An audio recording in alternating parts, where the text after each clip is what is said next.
The fog arrived like a phantom tide, creeping in from the Thames, smothering London beneath a thick, greasy shroud. It clung to the soot-stained brickwork, seeped into every crack, and settled heavy on the cobblestones, slicking them with a cold, perpetual dampness. Sounds were swallowed whole, distant carriage wheels muffled to a spectral whisper, the ceaseless thrum of the city reduced to a low, mournful hum. Even the gaslights, struggling against the impenetrable gloom, cast only a pathetic amber halo, barely illuminating the breath that plumed white and vaporous before vanishing into the gray. This oppressive canvas of damp and darkness was the world in which he moved, a man barely distinguishable from the shadows themselves.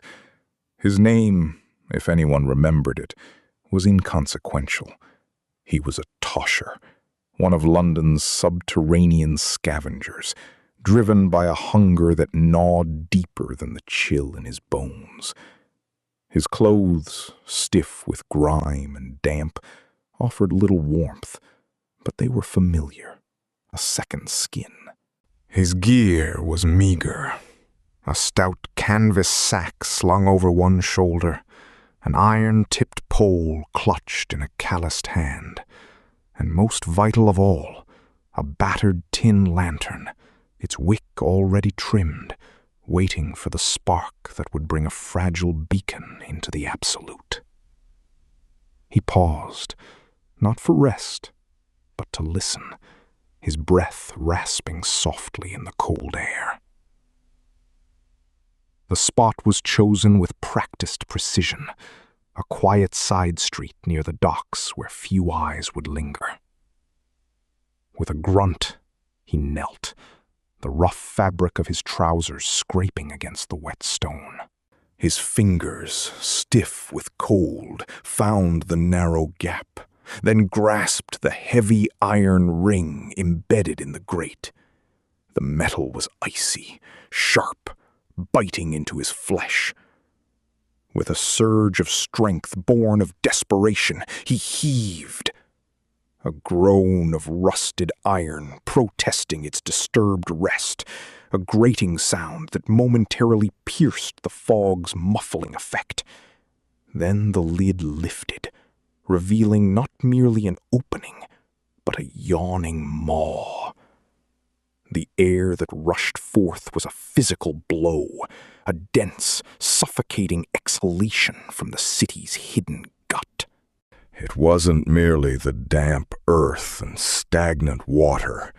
It was a complex, overwhelming tapestry of decay, putrescence, the metallic tang of something organic, the sharp, almost sweet undertone of methane gas, and beneath it all, the unmistakable, pervasive stench of human waste. It clung to the back of his throat, made his eyes water. Lantern lit, casting its frail circle of light against the swirling, foul air, he eased his body down. Each step was a commitment, a descent into the unseen. The ladder rungs were cold, slimy with unseen growths. His boots met the bottom with a squelch, the surface underfoot not solid ground, but a yielding, viscous sludge. The cold, a different kind now, seeped up from the very stones, a deep, bone-aching chill that spoke of perpetual darkness and forgotten spaces. The smells intensified, cloying, inescapable, coating his tongue. He was no longer on the surface of London. He was within its suffocating veins, alone, in a world of absolute, profound blackness, save for the trembling glow of his lamp.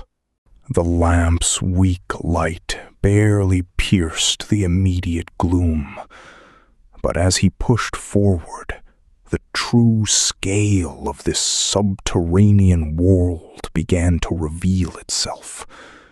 Massive brick arches, slick with slime and condensation, stretched into the infinite black above.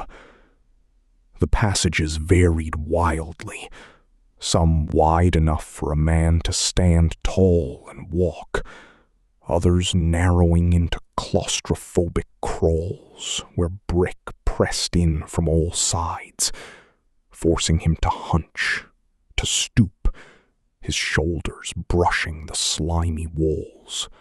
Occasionally, the distant roar of a main conduit would thunder through the darkness, a torrent of unseen water rushing with terrifying speed, a constant, powerful reminder of the city's relentless flow, both above and below. Drips echoed, amplified by the enclosed space, each splash sounding like a stone dropped into a deep well, only to be swallowed by the constant, low gurgle of unseen currents, a disquieting symphony. And then there were the rats, not just one or two, but a restless, unseen multitude.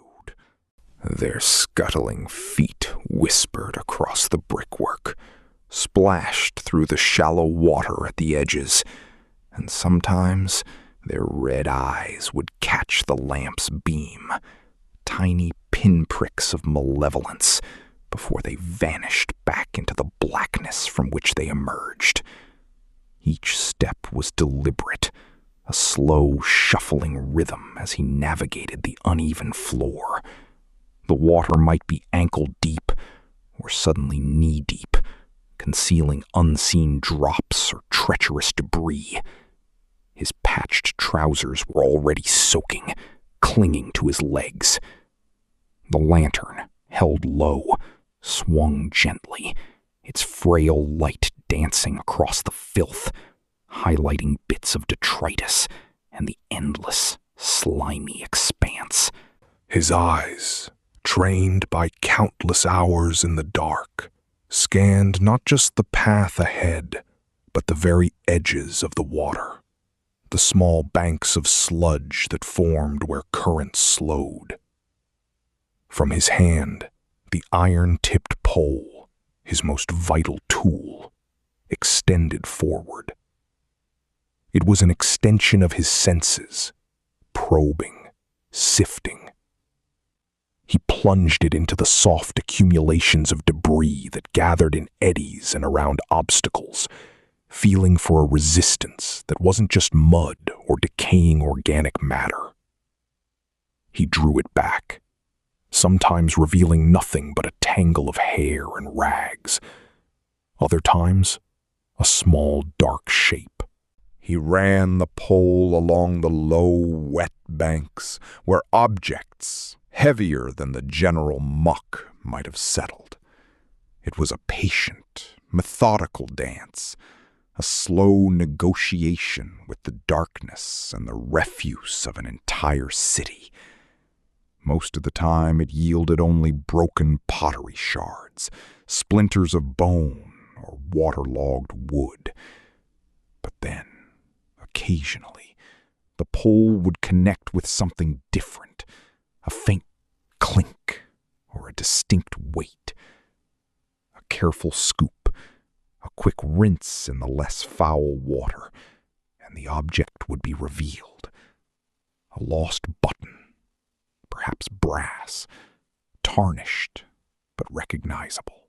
Or a cheap copper coin, a farthing or a halfpenny, mud-caked and almost indistinguishable from a pebble. Once, he might pull out a fragment of a locket, its hinge broken, its tiny portrait long washed away, a forgotten memento from a life lived above. Each find, no matter how small, was a tiny victory, a confirmation of his desperate, dangerous pursuit. But danger in these depths is not just physical exhaustion or the fear of getting lost. The very air can betray you, and the unseen inhabitants are not always the largest predators. The air itself could turn hostile in these subterranean passages. Every Tosher knew the silent dread of methane gas, a colorless, odorless killer accumulating in stagnant pockets. His humble lantern, his only beacon against the absolute dark, became a fragile sentinel. He watched its flame with an almost religious intensity. A sudden dimming, a sickly yellow flicker, or worse, a violent flare accompanied by a faint metallic taste in the mouth. These were the immediate, terrifying warnings. Then would come the crushing headache, a vice tightening around the temples, followed by a dizzying shortness of breath. Panic would seize the lungs, a desperate scramble to find higher ground, fresher air, or a way back to a vent before the insidious poisoning stole consciousness. Many a man had simply collapsed, his lamp extinguished, to be found days later, or never found at all, another nameless casualty of the depths. But the gas was not the only invisible enemy. Life thrived in the filth, and chief among its inhabitants were the rats.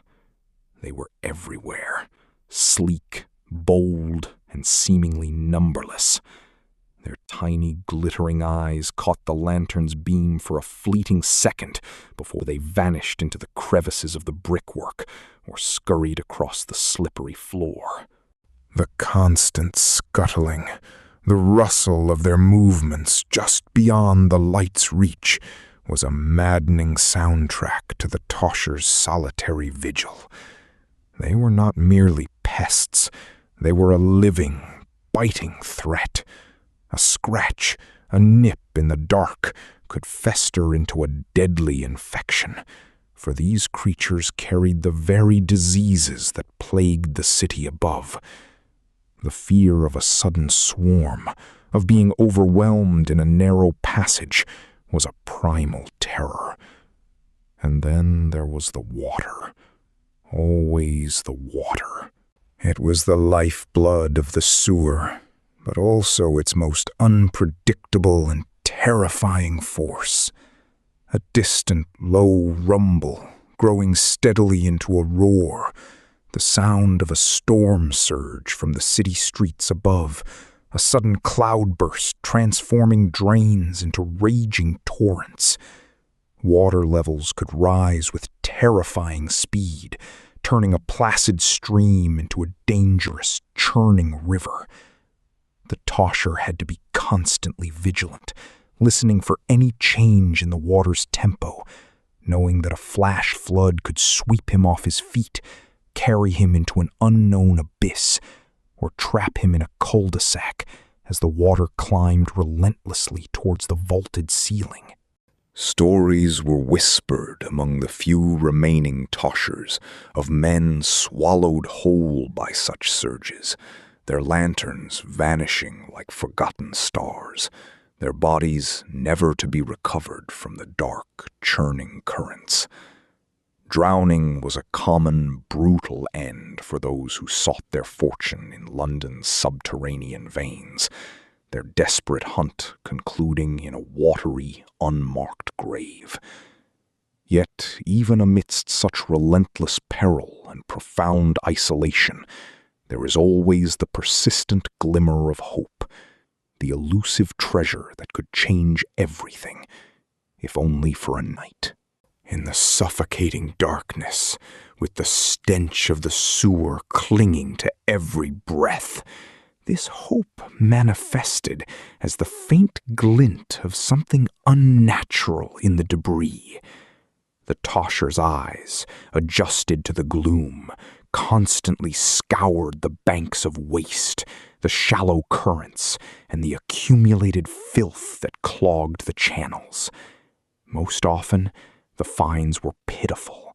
Small copper coins, a farthing, a penny, perhaps two, corroded and stained, barely worth the effort of fishing them out.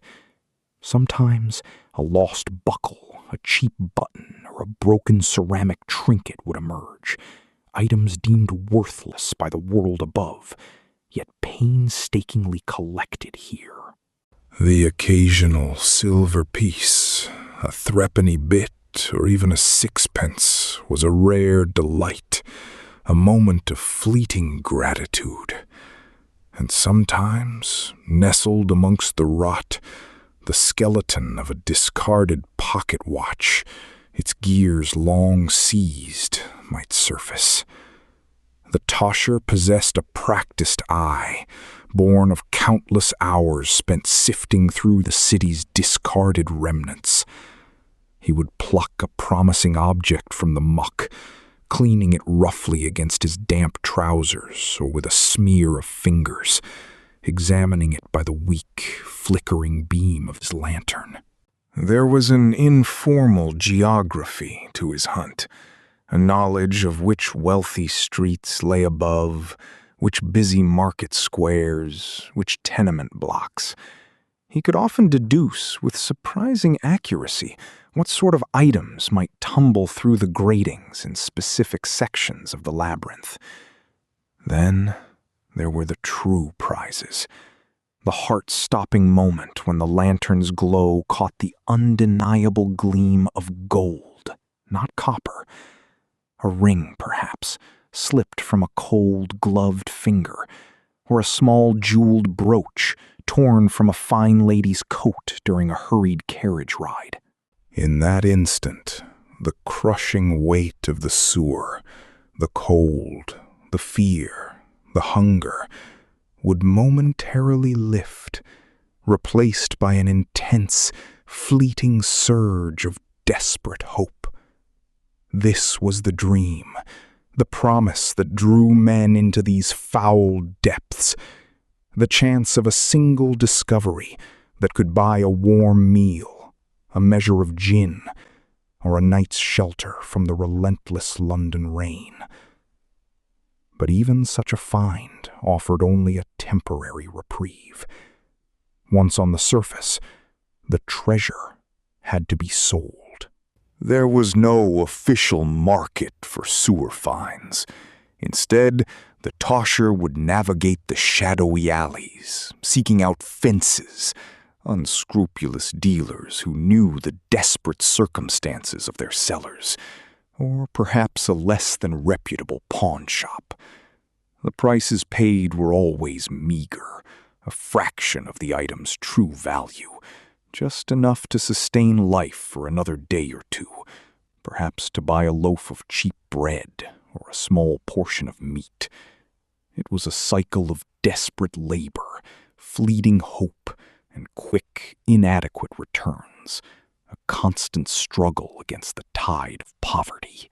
But even the most successful hunt must eventually end, and the journey back to the surface holds its own strange revelations, a harsh transition from darkness to the gray light of London. The lantern's flickering glow, now weaker, cast longer, dancing shadows as the Tosher began the slow, exhausting journey back. Every step through the ankle-deep muck was a deliberate effort, each push of the iron-tipped pole against the brickwork a testament to muscles screaming with fatigue. The labyrinthine passages, once a source of anxious exploration, now felt stiflingly familiar, a monotonous tunnel of brick, water, and waste. Hours had passed in the depths, marked only by the dwindling oil in the lamp and the growing ache in his bones. Gradually, a new sound began to filter down from above, a faint, muffled rumble that was not the rush of water or the scuttling of rats. It was the distant echo of the city, a low thrum of cartwheels on cobblestones, a faraway cry, the muted noise of human life. It was the sound of the surface, a signal that his ordeal below the streets was nearing its end. Reaching a familiar grate, chosen for its less frequented street above, the Tosher braced himself. The heavy iron cover, thick with generations of grime, resisted his efforts. With a grunt that scraped raw his throat, he leveraged the pole, straining every sinew, his shoulders burning. Slowly, agonizingly, the massive disc groaned upwards, allowing a sliver of the outside world to pierce the absolute darkness. A rush of cold, damp air, tinged with the familiar, yet now somehow fresher, smell of fog-laden London, met the oppressive sewer reek. He hauled himself out, scrambling onto the wet, slippery cobblestones. The transition was always a shock. Even beneath a heavy, charcoal-gray London sky, perpetually veiled in a thick blanket of fog, the light felt blinding after hours spent in the Stygian gloom. He blinked, eyes watering, as the city reasserted itself, its muted colors and indistinct shapes slowly resolving. The pervasive stench of the sewers, however, did not vanish with the light. It clung to him like a second skin, impregnating his coarse wool clothes, his hair, his very pores. His hands, caked with drying mud and unseen filth, were black. His face, streaked with grime and sweat, carried the unmistakable mark of his subterranean profession. A deep, shuddering breath of relatively cleaner air brought a moment of profound, exhausted relief. He was out. Safe. For now. But the relief was fleeting, quickly overshadowed by the stark reality of his meager earnings, secured at such a terrible cost. The small, heavy sack clutched in his hand contained the sum total of his day's harrowing labor.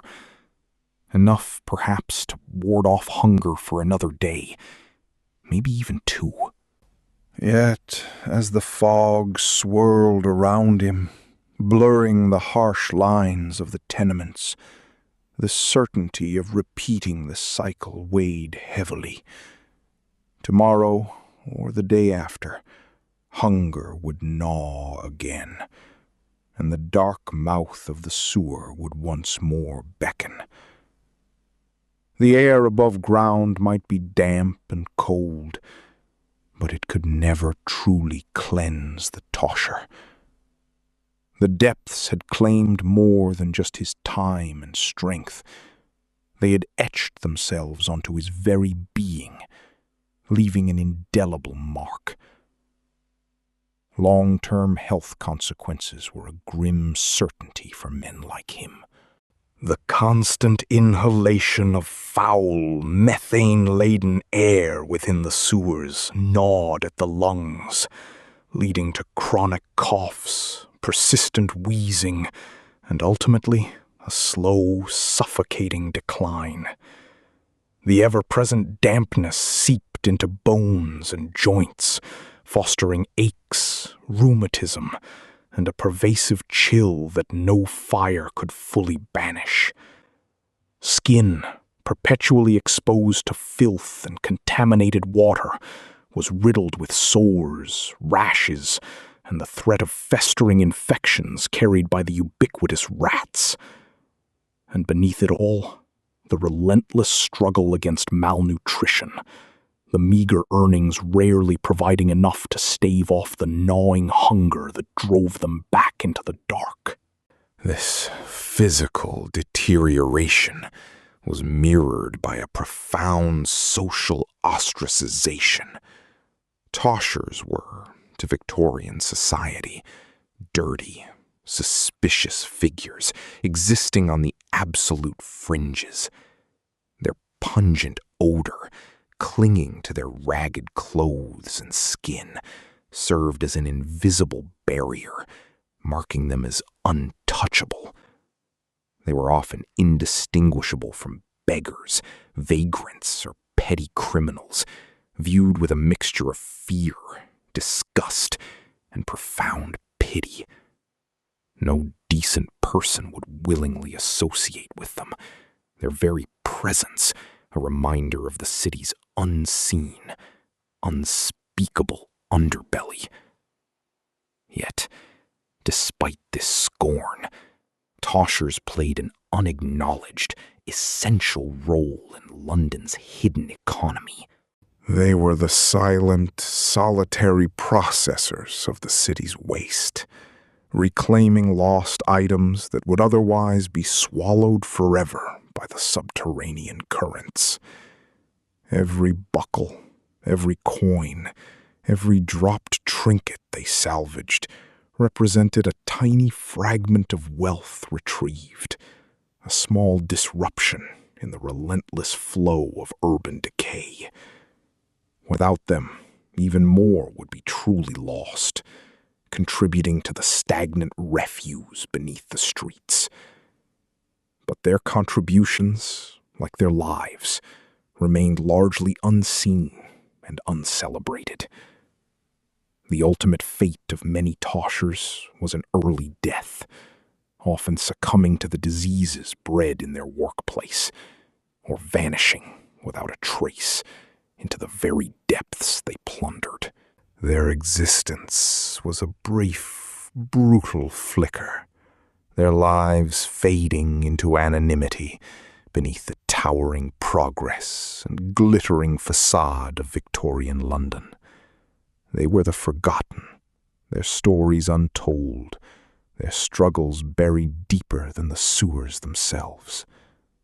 As the fog begins to lift, perhaps revealing a transient glimpse of the waking city, the dark mouth of the sewer remains, a gaping portal waiting for the next brave or desperate soul.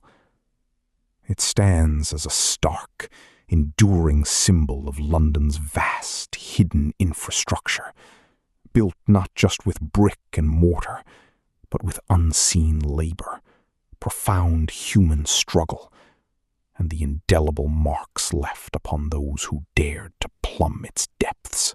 For more journeys into the forgotten corners of our past, where the grit and struggle of daily life truly reveal an era, consider subscribing to Immersive History,